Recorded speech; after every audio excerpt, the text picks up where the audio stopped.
क्या इसे धीरे धीरे करना मजेदार है? इसे जोर से करना ज्यादा मजेदार है। वो एक सर्द शाम थी। दिल्ली की हवा में उदासी घुली हुई थी। प्रिया की आंखों में आंसू थे, पर आवाज में एक अजीब सी दृढ़ता। राहुल के शब्द अभी भी उसके कानों में गूंज रहे थे। हमें धीरे धीरे चलना होगा प्रिया, एक मजबूत नींव बनानी होगी। उसने अपना हाथ हवा में उछाला, जैसे किसी अदृश्य बंधन को तोड़ रही हो। उसकी आंखों में एक चिंगारी थी, एक फैसला, एक सवाल जो सीधे दिल को चीर रहा था। क्या इसे धीरे धीरे करना मजेदार है, राहुल? इसे जोर से करना ज्यादा मजेदार है। नमस्ते दोस्तों, आपका स्वागत है आपके पसंदीदा चैनल कहानी दिल की पर। आज हम आपके लिए लेकर आए हैं एक ऐसी कहानी जो आपके दिल को छू जाएगी। प्यार, जुनून और जिंदगी के फैसलों की एक अनूठी दास्तान। इस कहानी को पूरी तरह महसूस करने के लिए हेडफोन का इस्तेमाल करें। और हाँ, हमारे चैनल को सब्सक्राइब करना ना भूलें ताकि आप ऐसी खूबसूरत कहानियों से जुड़े रहें। तो चलिए शुरू करते हैं। राहुल दिल्ली का एक सफल आर्किटेक्ट था। उसकी जिंदगी करीने से सजी हुई थी। हर कदम योजनाबद्ध, हर फैसला सोच समझ कर लिया गया। उसकी फाइलें, उसके प्रोजेक्ट्स, यहाँ तक कि उसके घर का फर्नीचर भी एक खास क्रम में रखा होता था। वो धीरे धीरे चलने में विश्वास रखता था, चाहे वो करियर की सीढ़ियाँ चढ़ना हो या जिंदगी के रिश्ते बनाना हो। उसके लिए हर चीज़ की एक ठोस नींव होनी चाहिए जो वक्त के साथ मजबूत होती जाए। वहीं प्रिया मुंबई की एक स्वतंत्र बेबाक फोटोग्राफर थी। उसकी दुनिया रंगों और भावनाओं से भरी थी, जहां हर पल एक नई कहानी कहता था। वो जोर से जीने में विश्वास रखती थी, खुलकर हंसना, टूटकर रोना और हर पल को उसकी पूरी शिद्दत के साथ महसूस करना।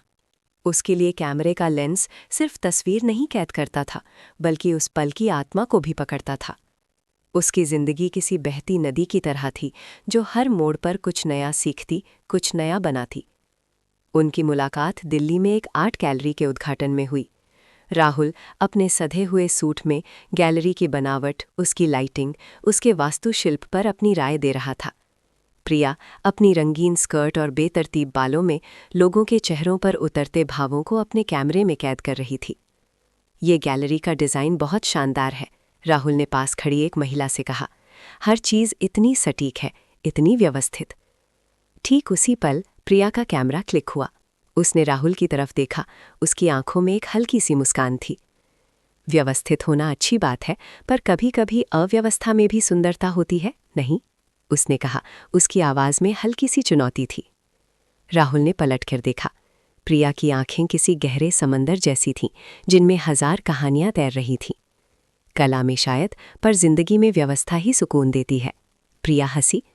और मैं तो अव्यवस्था में ही सुकून पाती हूँ जनाब। हर चीज़ को प्लान करके जीना क्या जीना हुआ।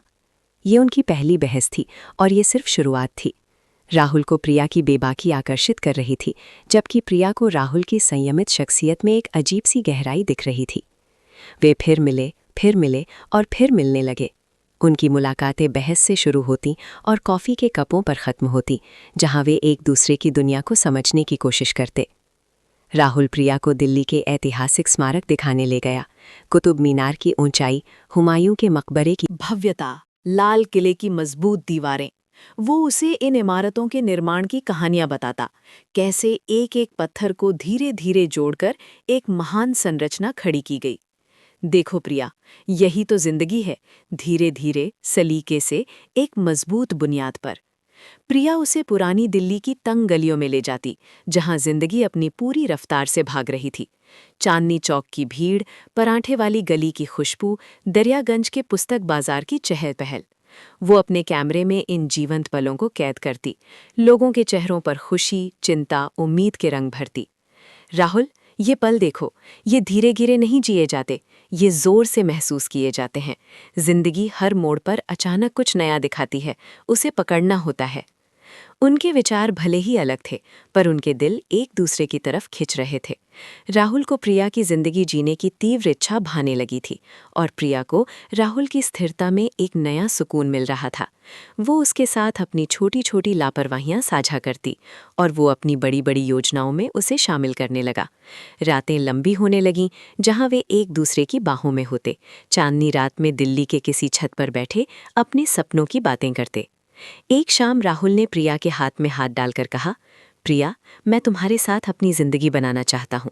धीरे धीरे सोच समझकर एक ऐसा घर, एक ऐसी जिंदगी जो कभी न टूटे। प्रिया की आंखों में आंसू आ गए थे। उसने राहुल के गालों को छुआ। और मैं तुम्हारे साथ हर पल जीना चाहती हूँ राहुल, पूरी शिद्दत से। मुझे डर लगता है कि धीरे धीरे कहीं हम इन पलों को खो न दे। ये उनके रिश्ते की खूबसूरती भी थी और चुनौती भी। राहुल चाहता था कि प्रिया उसके साथ मिलकर एक सुनियोजित भविष्य की इमारत बनाए, जबकि प्रिया चाहती थी कि राहुल उसके साथ वर्तमान के हर पल को जोर से जिए। उनकी जिंदगी में एक मोड़ तब आया जब राहुल को बैंगलोर में एक बड़े प्रोजेक्ट का प्रस्ताव मिला।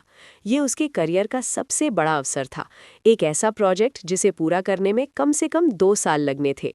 ये उसके धीरे धीरे वाले सपने का सबसे महत्वपूर्ण कदम था। वो प्रिया के पास आया, उसकी आंखों में चमक थी। प्रिया, ये मौका है, हम बैंगलोर में एक नई शुरुआत कर सकते हैं। मैं वहाँ अपना नाम बनाऊंगा और हम अपना घर बनाएंगे, अपनी जिंदगी। ठीक उसी समय प्रिया को एक अंतर्राष्ट्रीय फोटोग्राफी असाइनमेंट का प्रस्ताव मिला था। ये दुनिया के कई हिस्सों में घूमने, अलग अलग संस्कृतियों को जानने और अपनी कला को नई ऊंचाइयों तक ले जाने का मौका था। ये उसका जोर से वाला सपना था, बेफिक्र होकर घूमना, हर पल को कैद करना, जिंदगी को पूरी तरह से जीना। उनके सपनों का टकराव अब साफ था। राहुल, मैं ये असाइनमेंट कैसे छोड़ सकती हूँ? ये मेरा जुनून है, मेरी जिंदगी जीने का तरीका, प्रिया ने कहा। राहुल ने उसके हाथ पकड़े, पर प्रिया, हमारा भविष्य, मैं बैंगलोर जा रहा हूँ, तुम मेरे साथ चलो, हम वहाँ से शुरुआत कर सकते हैं। और मैं तुम्हारे साथ वहाँ बैठकर धीरे धीरे जिंदगी बनाऊं। राहुल, मुझे उड़ना है, मुझे हर पल को जीना है। प्रिया की आवाज़ में बेचैनी थी। उनकी बहसें अब तेज और कड़वी होने लगी थीं। राहुल को लगता था कि प्रिया गैर जिम्मेदार है और प्रिया को लगता था कि राहुल बहुत नीरस और नियंत्रित है। इसी बीच अमित, राहुल का पुराना कॉलेज दोस्त, उनके जीवन में फिर से आया। अमित राहुल से बिल्कुल अलग था। वो एक ट्रैवल ब्लॉगर था जो अपनी जिंदगी को अपनी शर्तों पर जीता था, लेकिन उसमें राहुल जैसी महत्वाकांक्षा नहीं थी। वो शांत, समझदार और प्रिया की तरह ही रोमांच पसंद करता था। अमित ने प्रिया के फोटोग्राफी असाइनमेंट के बारे में सुना और उसे प्रोत्साहित किया। प्रिया, ये मौका मत छोड़ो, जिंदगी एक बार मिलती है, उसे पूरी तरह जियो। अमित की बातें प्रिया को राहुल के धीरे धीरे वाले दृष्टिकोण से और दूर कर रही थी। अमित ने कभी राहुल की तरह प्रिया को व्यवस्थित होने के लिए नहीं कहा था। वो उसे वैसे ही स्वीकार करता था जैसी वो थी। राहुल को अमित की ये बेफिक्री खटकने लगी। उसे लगा कि अमित प्रिया को उसके खिलाफ भड़का रहा है। एक शाम जब राहुल और प्रिया के बीच भविष्य को लेकर फिर से बहस हुई, राहुल ने गुस्से में कहा, प्रिया, तुम समझती क्यों नहीं? जिंदगी कोई खेल नहीं है जिसे तुम हर पल जोर से खेलो। हमें इसे धीरे धीरे सावधानी से बनाना होगा। प्रिया की आंखों में आंसू थे, पर इस बार उनमें गुस्सा भी था। उसने राहुल की तरफ देखा और उसके मुंह से वही शब्द निकले जो उसके दिल में तूफान मचा रहे थे। क्या इसे धीरे धीरे करना मज़ेदार है? राहुल, इसे जोर से करना ज़्यादा मज़ेदार है। प्यार को हर पल जीना होता है, पूरी शिद्दत से। तुम हमेशा प्लानिंग करते रहते हो। क्या तुमने कभी सोचा है कि आज क्या है, हमारा प्यार क्या है? क्या इसे भी हम धीरे धीरे जिएंगे? राहुल सन रह गया। उसे लगा जैसे प्रिया ने उसके हर उस सिद्धांत पर हमला कर दिया था जिस पर उसकी पूरी जिंदगी टिकी थी। वो समझ नहीं पा रहा था कि वो प्रिया को कैसे समझाए। उसे लगा कि वे एक दूसरे से बहुत दूर जा चुके हैं। अगले कुछ हफ्ते तनाव में बीते। राहुल बेंगलोर जाने की तैयारी कर रहा था और प्रिया अपने असाइनमेंट की पैकिंग कर रही थी। उनके बीच की चुप्पी अब इतनी गहरी हो गई थी कि वो दर्द देने लगी। प्रिया ने अमित से कई बार बात की, अपनी उलझनें साझा की, लेकिन अमित ने कभी राहुल के खिलाफ कुछ नहीं कहा, बल्कि उसने प्रिया को खुद से अपने दिल की बात सुनने को कहा। अमित ने प्रिया को समझाया कि राहुल की धीरे धीरे वाली सोच उसकी जिंदगी को स्थिरता दे सकती है, जबकि प्रिया की जोर से वाली सोच उसे रोमांच, शायद दोनों ही ज़रूरी हैं। जाने का दिन आ गया। राहुल का सामान पैक था। बैंगलोर की फ़्लाइट कुछ घंटों में थी। प्रिया की फ़्लाइट भी कुछ देर बाद थी, यूरोप के लिए। वे दोनों अपने फ्लैट पर थे, जहां उन्होंने इतनी सारी यादें बनाई थी। हवा में एक अजीब सी खामोशी थी, जैसे कोई तूफान आने वाला हो। प्रिया ने अपना पासपोर्ट उठाया। मैं जा रही हूँ राहुल। राहुल ने उसकी तरफ देखा। उसकी आंखों में गहरा दर्द था। क्या तुम सच में जा रही हो? तुम भी तो जा रहे हो, प्रिया ने पलटकर कहा, अपनी उस धीरे धीरे वाली जिंदगी बनाने। राहुल ने गहरी सांस ली। और तुम अपनी जोर से वाली जिंदगी जीने। प्रिया की आंखों में फिर से आंसू आ गए। राहुल, मुझे नहीं पता क्या सही है क्या गलत, पर मुझे लगता है कि हम एक दूसरे के बिना अधूरे हैं। राहुल उसके पास आया। उसने प्रिया के हाथों को अपने हाथों में लिया। अधूरे तो हम हैं प्रिया। मैं अपनी ज़िंदगी को धीरे धीरे बनाने में इतना मशगूल था कि मैं तुम्हारे साथ आज को ज़ोर से जीना भूल गया। मैं सोचता था कि एक मजबूत नींव ज़रूरी है, पर मैं ये भूल गया कि उस नींव पर प्यार की इमारत को हर पल जोर से सजाना। अभी पड़ता है। प्रिया ने उसकी तरफ देखा। उसकी आंखों में उम्मीद की एक किरण जगी।